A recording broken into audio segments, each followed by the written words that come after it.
Halo rekan-rekan sekalian, para mitra pendidikan Indonesia yang inspiratif dan revolusioner. Bertemu dengan saya, Koko Miko, Excellency Educator, Inspiration of Your Higher Integrity, Competency, and Education.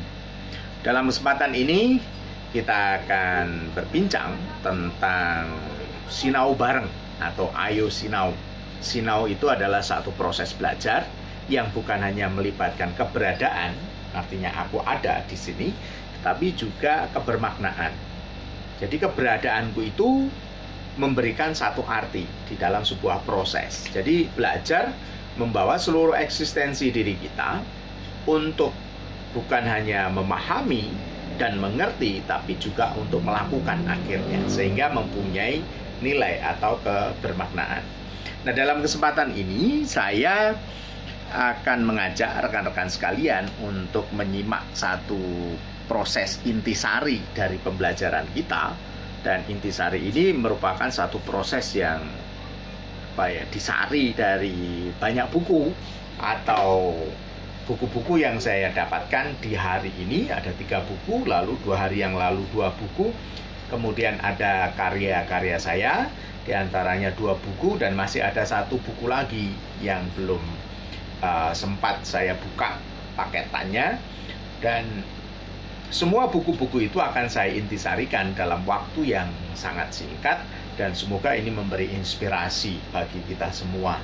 Nah, untuk rekan-rekan yang ingin membacanya atau katakanlah mendalaminya lebih lanjut, silahkan dipesan buku-bukunya sendiri.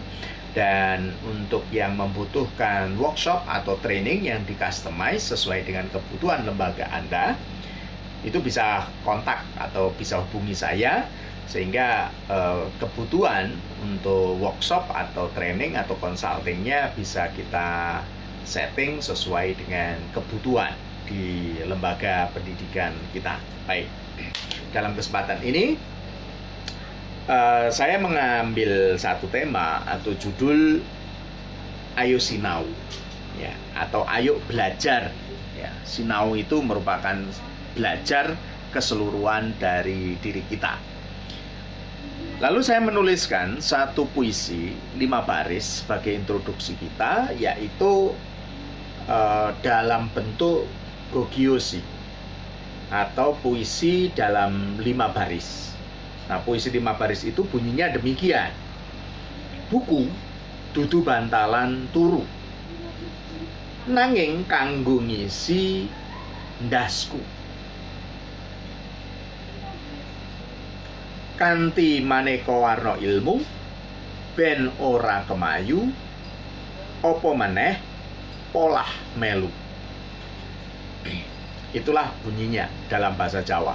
Dalam bahasa Indonesianya kurang lebih demikian, bahwa buku itu bukanlah bantal tidur, tetapi untuk mengisi kepalaku dengan beraneka ragam ilmu, agar kita tidak sombong, agar aku tidak sombong, apalagi hanya ikut-ikutan untuk bertingkah. Nah, inilah dari puisi yang saya buat. Nah, kenapa kok saya kaitkan dengan buku? Karena saya saat ini sedang membawa setumpuk buku atau sedang memperkenalkan buku-buku ini kepada teman-teman semua. Dan buku-buku ini sangat menarik, ditulis oleh orang-orang yang sangat kompeten dalam bidangnya, dan kemudian berbagi dalam refleksi buku. Nah, buku itu ada 5 yang secara serial baru saya dapatkan, kemudian ditambah dengan 2 buku karya saya, yang ini juga ada kaitannya ketika kita menarik intisarinya. Nah, saya akan berbagi tentang intisari buku itu. Nah, 3 buku pertama, 3 buku pertama ini ditulis dan dieditor, ya, oleh Romo Mintoro Sufianto. Buku yang pertama. Kemudian buku yang kedua, ya, buku yang pertama ini adalah The Art of Educating atau seni mendidik. Ya.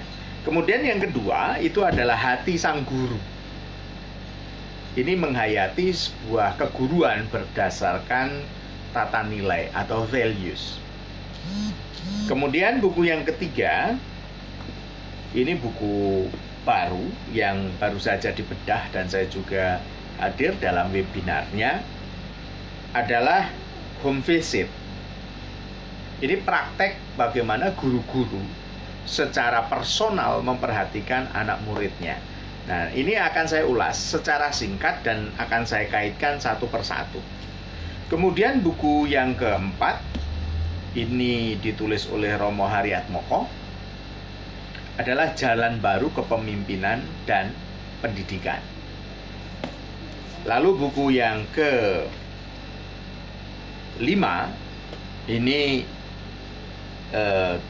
ditulis oleh Profesor Anitali dan teman-temannya, bagaimana mengembangkan keterampilan berpikir tingkat tinggi. Dan di sana juga ditestimoni oleh Ibu Welin Han dan juga Bapak ST Kartono. Nah, ini seorang kolumnis pendidikan dan guru SMA De Brito yang sangat aktif di dalam dunia kepenulisan. Kemudian yang keenam ini adalah auditorial yang saya buat di 2010 dan masih cetak terbit sampai dengan hari ini, Inspirasi Keguruan dan Pedagogik. Dan dilanjutkan dengan buku berikutnya yang saya terbitkan di 2 tahun terakhir ini, adalah Percikan Inspirasi Mengasah Nurani. Nah, dari buku-buku inilah saya akan mengintisarikan atau mengkaitkan benang merahnya dan kurang lebihnya begitu. Nanti kalau dari teman-teman pingin mendalami secara khusus, silahkan dibaca bukunya. Kemudian bisa didalami secara lebih khusus. Nah, kalau saya kemudian intisari ini akan diimplementasikan di dalam sebuah program-program workshop, ya, pelatihan-pelatihan aplikatif dan juga dalam consulting untuk pengembangan dan pemberdayaan pendidikan. Nah, untuk teman-teman yang nanti membutuhkan pelayanan training, consulting, bisa hubungi saya, Kokomiko, bisa lewat WhatsApp, bisa lewat Facebook atau medsos yang saya punya. Di sana bisa langsung japri saja. Kemudian kita bisa berbincang untuk itu. Baik, rekan-rekan sekalian, berdasarkan tadi ya, bahwa ilmu atau buku itu mengandung ilmu untuk mengisi dasku, untuk mengisi kepala saya, bukan bantal tidur.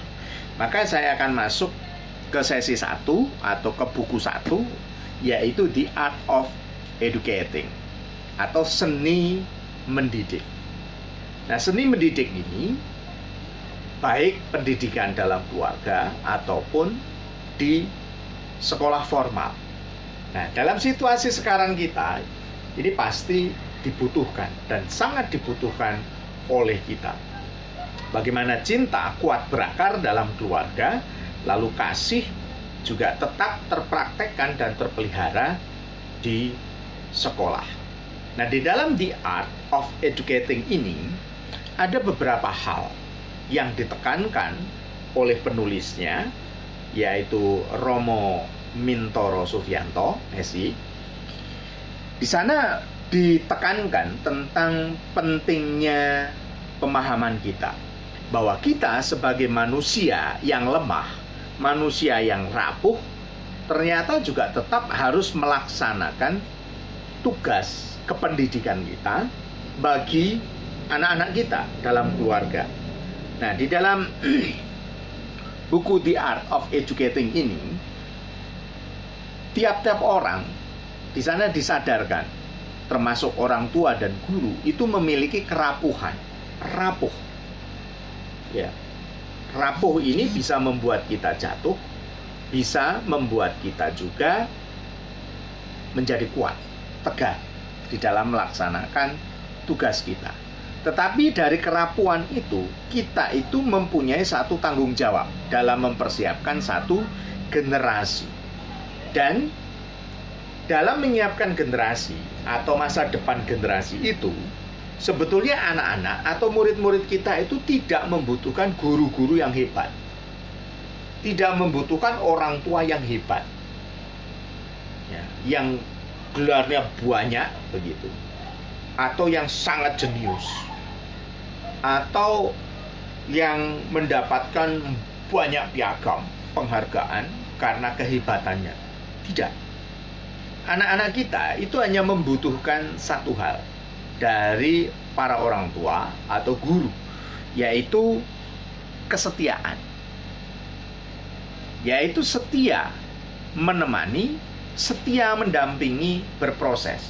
Jadi anak-anak kita, baik murid ataupun anak kandung di dalam keluarga atau anak asuh di dalam sebuah pemberdayaan, itu membutuhkan orang-orang yang setia, yang mau menemani, yang mau menjadi teman, menjadi kawan, menjadi supporter, menjadi mentor sebagai guru dan orang tua untuk berproses. Nah, jadi kehebatan orang tua dan guru itu ditentukan kemauannya menjadi teman, kemauannya menemani anak-anak agar mampu melangkah, ya, menjadi penerang dalam langkahnya, sehingga anak-anak itu mempunyai sebuah komitmen dan kemampuan untuk memilih dan memilah di dalam mempersiapkan masa depannya. Nah, di dalam buku ini sangat menarik sekali karena dikaitkan juga dengan 15 pengalaman konkret, sehingga bagaimana proses menemani itu menjadi sebuah konteks dekat. Artinya bahwa pengalaman-pengalaman itu sungguh ada, sungguh dialami, dan sungguh dijalani, kemudian dibagikan. Ini buku yang pertama. Jadi The Art of Educating atau seni mendidik itu terletak kuncinya pada cinta dan kasih guru dan orang tua sebagai teman. Sehingga pribadi-pribadi yang setia menemani, inilah pribadi-pribadi yang hebat bagi anak-anak dan bagi para murid. Maka orang tua yang setia menemani, guru-guru yang setia menemani, itulah guru-guru yang akan sangat berkesan dalam diri anak-anak.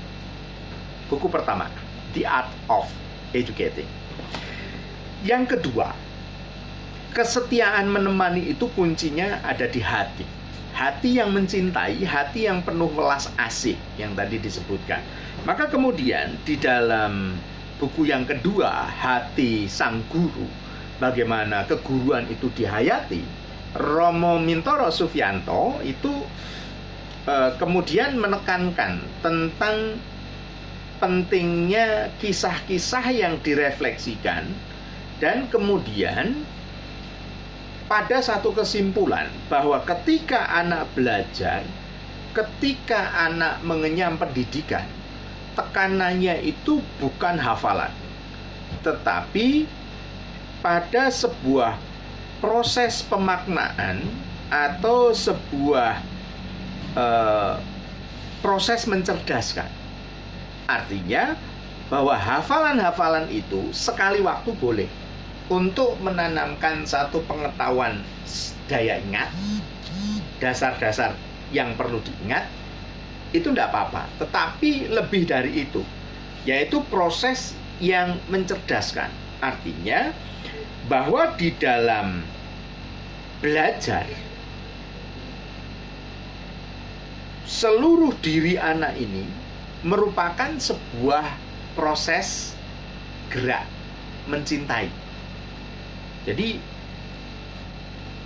hati seorang guru, hati seorang tua, ketika menggerakkan anak, ini adalah proses gerak mencintai. Sehingga di dalam menghayati keguruan atau parenting kita, maka di sana ada sebuah tugas keguruan atau tugas sebagai orang tua untuk mencerdaskan. Nah, untuk mencerdaskan itu yang harus dikembangkan bukan kemampuan menghafal atau penghafal, tetapi harus menjadi penghayat. Ya. pemahaman kemudian dihayati. Penghayatan inilah satu bentuk praktek. Bagaimana sebuah ilmu, sebuah nilai itu bukan hanya diketahui, tapi juga mampu dipraktekkan. Maka pada teman-teman yang dalam hatinya sebagai orang tua dan guru yang mau menemani, dari kedalaman hati silahkan baca Hati Sang Guru. Ini buku yang kedua. Nah, kepada rekan-rekan silahkan untuk disimak lebih lanjut.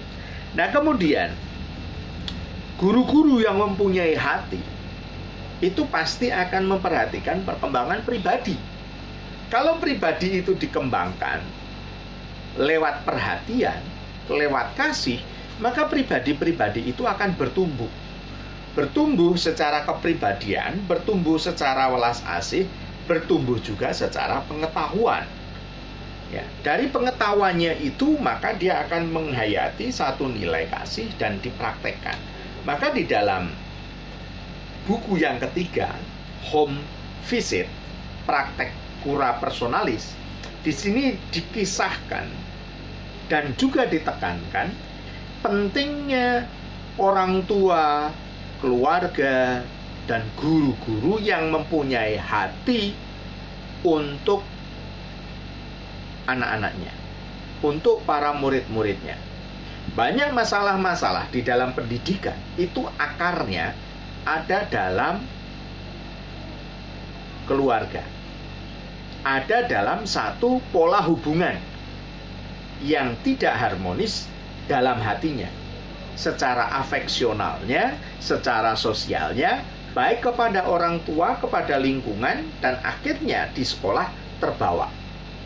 Maka di dalam Home Visit, praktek cura personalis, para guru-guru di sini dikisahkan bagaimana mereka berjuang untuk memenangkan hati seorang siswa agar bukan hanya menata masa depannya, tetapi menata hatinya, menata hidupnya.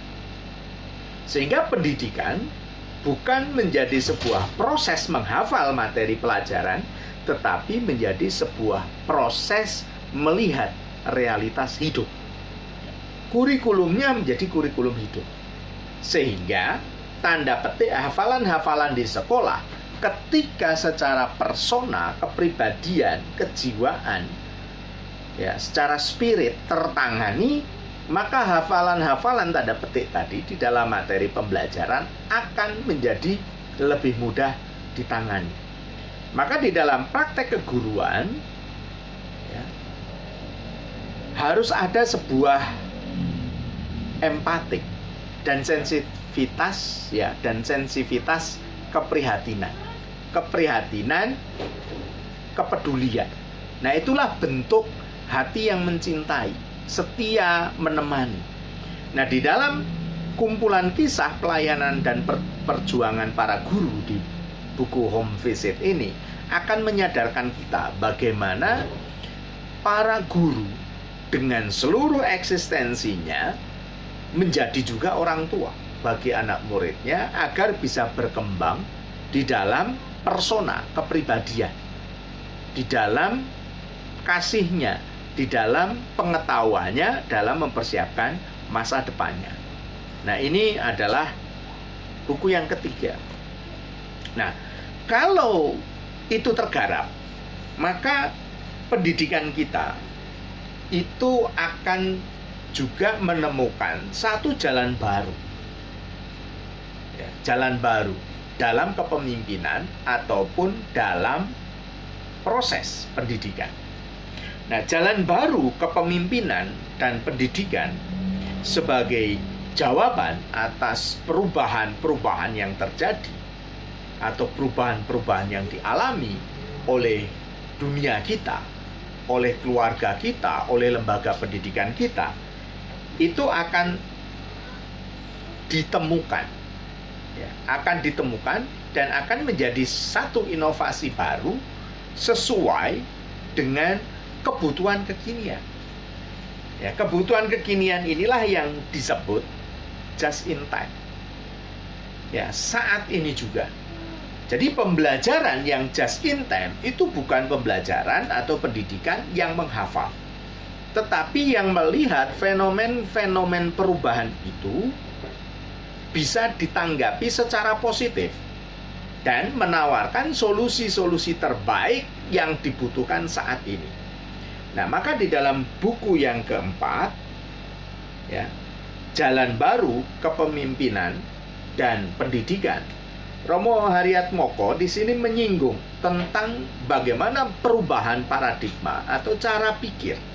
Nah, cara pikir atau paradigma itu bisa beradaptasi dengan perubahan bila hatinya tadi terolah. Ya. Bila konteks dekat hidupnya, keluarga, sekolah, orang-orang di sekitarnya itu membantu untuk menjembatani situasi yang katakanlah tidak ideal, itu mendapatkan solusinya atau terjembatani. Sehingga pola berpikir pendidik di dalam mendampingi anak-anak, kalau saya mengatakan pendidik ini juga termasuk orang tua, ya, maka pola pikirnya di sana harus menjadi sebuah keterampilan, menjadi sebuah kompetensi berpikir di era yang sedang berjalan. Ya. Kalau sekarang 4.0, nah apakah orang tua dan guru-guru juga mengikuti perubahan sampai di situ? Ya, maka keterampilan era digital ini dibutuhkan. Lalu yang kedua, pola berpikir orang tua dan pendidik. Karena ini bukan hafalan, maka di sana juga menjadi satu materi pembelajaran yang menekankan kreativitas, karena just in time, sesuai dengan kebutuhan saat ini. Maka keluarga ataupun lembaga-lembaga pendidikan dan pemberdayaan harus menemukan kebutuhan dasar apa yang dibutuhkan oleh anak-anak saat ini, sehingga proses belajar itu bukan hanya menjadi proses menghabiskan materi pembelajaran, tetapi juga menemukan apa yang dibutuhkan, yang harus direspon dari keadaan saat ini. Lalu yang ketiga, cara belajarnya pun juga akan berbeda. Maka di sana ada satu perubahan perilaku atau katakanlah adaptasi proses. Lalu yang keempat, adanya perubahan strategi untuk mencapai tujuan pembelajaran. Tujuan pembelajaran itu bukan untuk menghafal, tetapi untuk memahami dan mempraktekkan, karena ilmu itu sifatnya aplikatif, amaliyah, harus dipraktekkan, bukan dihafal. Maka strategi di dalam pembelajaran membutuhkan komunikasi aktual dan kontekstual. Artinya apa yang dibutuhkan saat ini. Jadi pembelajaran itu akan terkait dengan satu konteks, dan dari konteks itu memberikan atau menjawab masalah-masalah yang dihadapi dan menawarkan solusi. Nah, disitulah kompetensinya. Kemudian untuk yang kelima, maka pedagogik atau pengajaran atau pendidikan akan menjadi sebuah proses internalisasi, bukan hanya pengetahuan tetapi juga nilai. Artinya di sana karakter juga terbentuk. Anak-anak juga terlatih untuk tahan banting terhadap perubahan-perubahan, sehingga integritas kepribadian juga terbentuk. Nah, untuk teman-teman yang ingin membaca bagaimana jiwa kepemimpinan, jiwa pembelajar, kemudian sikap kritis, berpikir kritis, pembelajaran kreatif, pembelajaran kritis, kemudian adaptasi terhadap media-media pembelajaran, nah, bisa ditemukan di sini. Jalan Baru sebagai alternatif. Ya, bagaimana jalan baru ini juga menantang kepemimpinan sekaligus pendidikan kita. Jadi ayo sinau cakupannya menjadi lebih luas ya teman-teman. Nah, Kemudian, untuk bisa menemukan jalan baru di dalam kepemimpinan dan pendidikan, maka hati yang tadi sudah diolah, yang didampingi oleh para guru dan orang tua, ya, baik lewat home visit atau cerminan hati guru atau seni mendidik tadi, maka anak-anak itu perlu dilatih, perlu dihantar, perlu ditemani di dalam proses belajar. Nah, belajar di dalam keterampilan abad 21 itu ditekankan tentang pentingnya berkomunikasi. Komunikasi itu tentu saja bukan hanya teman sebaya. Ini bisa lintas generasi. Kemudian dari komunikasi itu akan terjadi sosialisasi dan kolaborasi. Jadi bekerja bersama, bermitra. Jadi bukan lagi kompetisi kalah menang, tetapi kompetisinya itu saling melengkapi. Kemampuan yang satu terhadap yang lain bisa saling melengkapi. Nah, kemudian selain berkomunikasi dan berkolaborasi, juga mengembangkan berpikir kritis. Nah, bagaimana mengembangkan sebuah keterampilan berpikir kritis? Maka teman-teman bisa membaca satu buku sebagai katakanlah stimulus pemikiran kita dalam mendampingi anak-anak, yang ditulis oleh Profesor Anitali dan teman-teman dengan mengembangkan keterampilan berpikir tingkat tinggi. Nah, kalau ada berpikir tingkat tinggi, berarti ada yang tingkat menengah dan tingkat dasar. Betul, memang demikian. Nah, anak-anak tentu perlu dihantar, dilatih, ditemani. Bagaimana mengembangkan pemikiran dasar, kemudian ke pemikiran tingkat menengah, dan ke keterampilan berpikir tingkat tinggi. Nah, proses-proses ini ada di dalam sebuah proses pembelajaran.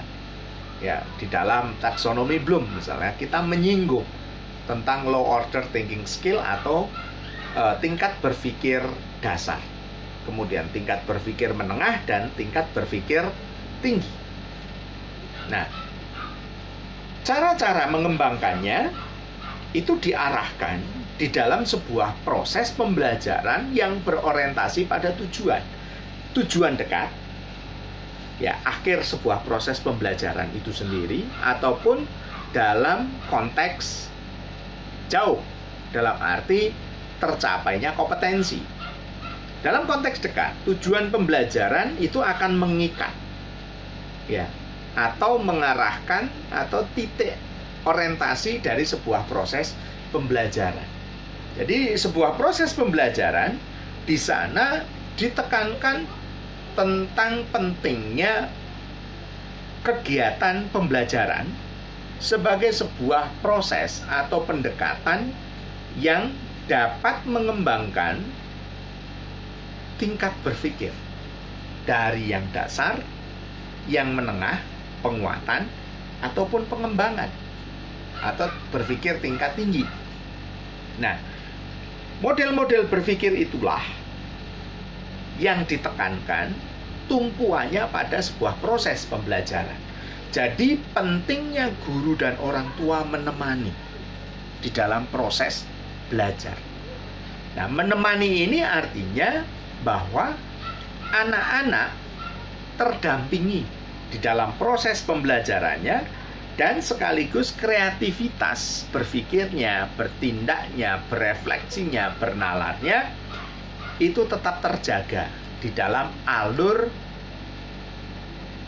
sesuai dengan tujuan dari pembelajaran itu, sehingga penalaran bisa dikembangkan, bukan hanya hafalan tetapi penalaran.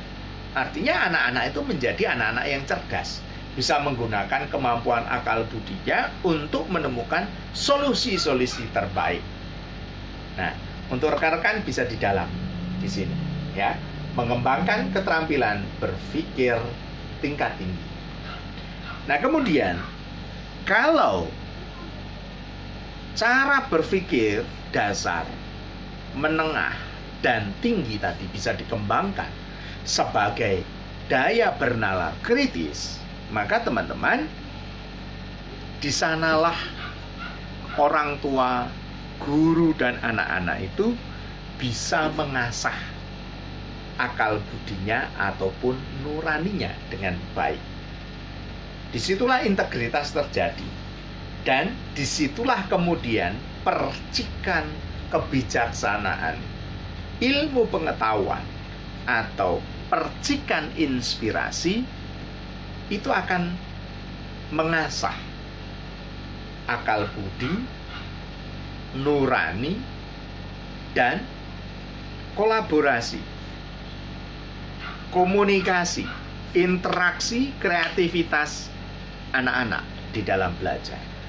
Jadi kita pun sebagai orang tua juga belajar bersama dengan anak-anak untuk sampai pada bisa menjadi inspirator, memercikkan stimulus komunikasi, memercikkan stimulus daya berpikir kritis, berkolaborasi, ataupun berkreasi. Maka kemudian saya menyinggung di dalam buku Percikan Inspirasi Mengasah Nurani sebagai kesatuan atau kesimpulan bahwa orang yang menemani, orang tua yang menemani, guru yang menemani, mentor yang menemani, kemudian tutor yang menemani, siapapun, formatur yang menemani atau educator yang menemani, di sana menginspirasi anak-anak untuk bertumbuh kembang, untuk menemukan jalan-jalan baru di dalam hidup, jalan-jalan baru di dalam kepemimpinan atau dalam pendidikan dengan daya nalarnya. Maka percikan inspirasi itu melatih kita bagaimana menemukan satu kristal atau mutiara-mutiara dari proses menemani atau proses pembelajaran atau proses berefleksi atau bernalar sebagai hal terbaik yang harus dibagikan. Maka inspirasi di sana menjadi satu percikan eksploratif yang mengarah pada eksistensi kemanusiaan kita ataupun keilahian kita, ya, yang seringkali teraktualisasi di dalam semangat, teraktualisasi di dalam kemampuan untuk bertahan atau tahan banting ketika menghadapi situasi-situasi yang tidak ideal atau bahkan situasi-situasi yang menjemukan. Di sana tetap ada daya juang karena ada satu tujuan, ada nilai yang diperjuangkan. Maka api inspirasi itu akan mercik, menyulut dan mengobarkan terang, memberikan harapan, membakar semangat. Nah, sehingga proses menemani itu menjadi suatu proses menyemangati. Menemukan jalan-jalan baru itu merupakan satu jalan kepemimpinan dan pendidikan yang membebaskan. Ya. Cara berpikir tingkat tinggi yang didasari oleh cara berpikir dasar dan menengah tadi juga akhirnya menghantar orang, menstimulus orang untuk sampai pada sebuah pencerahan tertentu.